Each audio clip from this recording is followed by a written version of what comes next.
Je lis du livre de Genèse chapitre 40, les versets 9 à 13, ce qui suit.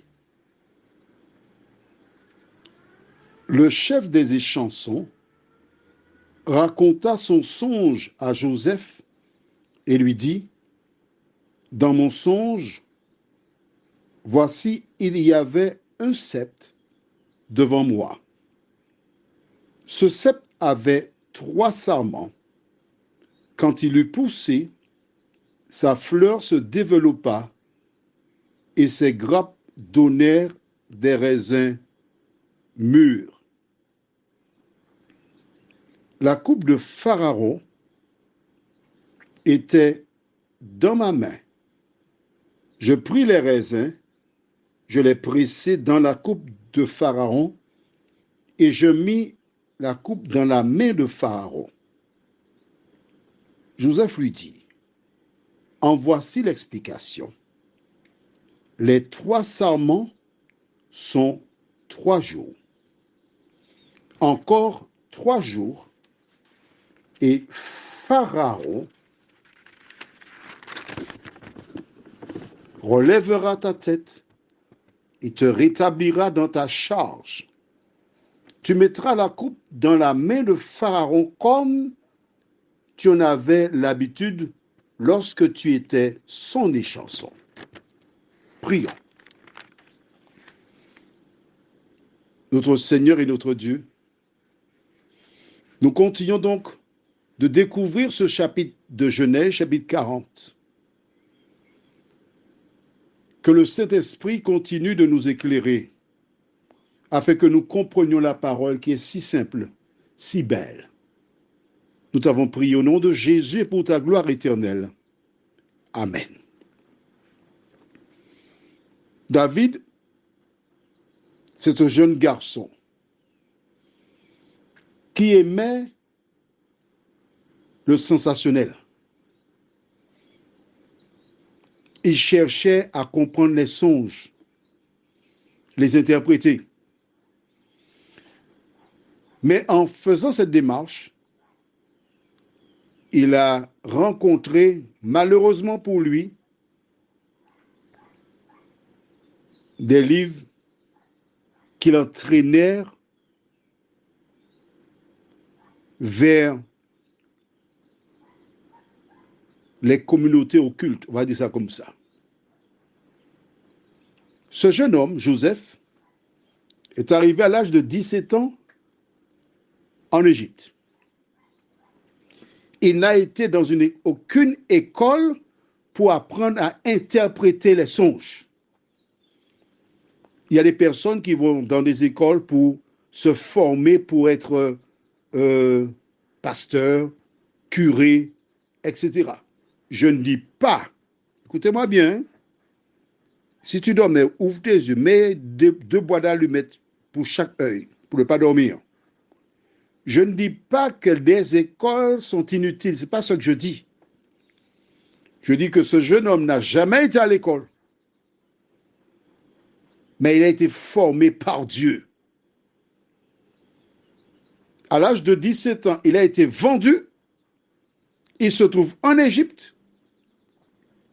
Mais rappelle-toi, nous avons vu au chapitre 39, verset 1er, que l'Éternel était avec Joseph.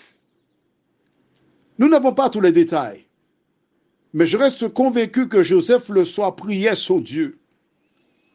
Joseph demandait à Dieu, Seigneur, permets que je puisse revoir mon père, mon petit frère Benjamin. Mais tout en demandant cela à Dieu, il reste à la disposition du Créateur, sachant qu'il est un ambassadeur.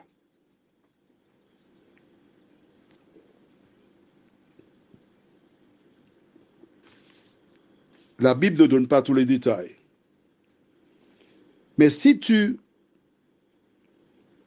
écoutes les messages diffusés par WhatsApp depuis un moment, en m'écoutant, tu vois, tu analyses et tu sais comment étudier la Bible. Non, logiquement, tu n'as besoin de personne pour te dire comment étudier la Bible. Parce que tu vois une référence, on lit et on cherche à comprendre ce que dit la référence.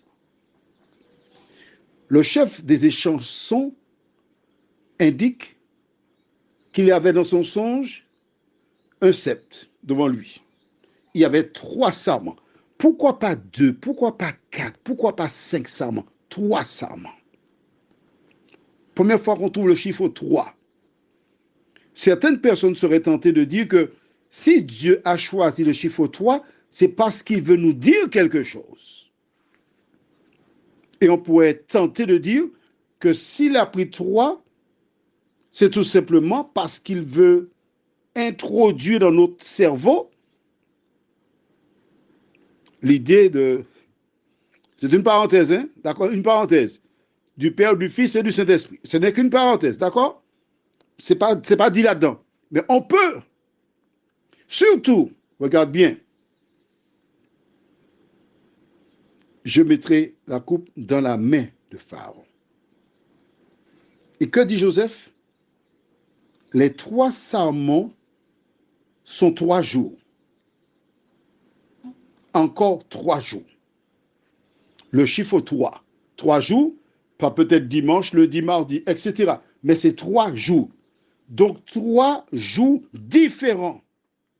Est-ce que tu me suis? Il faut me suivre, c'est facile à comprendre ça. Il dit 3 jours, tu mettras à nouveau la coupe dans la main de Pharaon. Et tu seras rétabli à ton poste.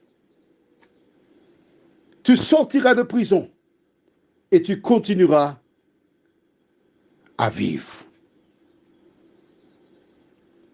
Est-ce que c'est clair pour toi? Pourtant, toutes les personnes qu'ils ont vues avant Joseph ont été incapables d'éclairer les chansons. Maintenant, ne lis pas la suite. Tu te connais déjà. Ferme la Bible. Ah non, ferme la Bible. Il ne faut pas aller plus vite que moi. On va marcher ensemble de même pas. Dans quelques jours, on va continuer la lecture et nous verrons si ce que Joseph avait dit, c'est la vérité. Maintenant, écoute-moi bien. Si les choses se déroulent comme Joseph l'a énoncé à les chansons, cela veut dire véritablement qu'il est un serviteur de Dieu. Cela veut dire aussi qu'il ne faut pas aller chez les quimboiseurs et demander à Dieu qui donne l'explication de nous éclairer et d'aller à lui directement au lieu de nous tromper. Que penses-tu? On va attendre tranquillement. Tu sais, tu es souvent inquiet, tu veux devancer, mais non. Attends. Prions. Seigneur, nous avons vu que ces hommes sont venus et ils étaient en prison depuis quelque temps. Et j'expliquais qu'il y avait une raison parce que Dieu ne se trompe jamais. En continuant la lecture, nous découvrons que ces hommes faisaient confiance à Joseph. Ils lui ouvrirent leur cœur. Ils partagèrent leurs doutes, leurs questions, leurs souffrances, leurs peines. Et tu as utilisé Joseph pour apporter une réponse. Nous verrons si elle correspond. En attendant, Seigneur, de nous aider à nous attacher à toi, nous t'en prions. Au nom de Jésus, pour ta gloire éternelle. Amen. Je te souhaite une bonne nuit sous le regard de Dieu.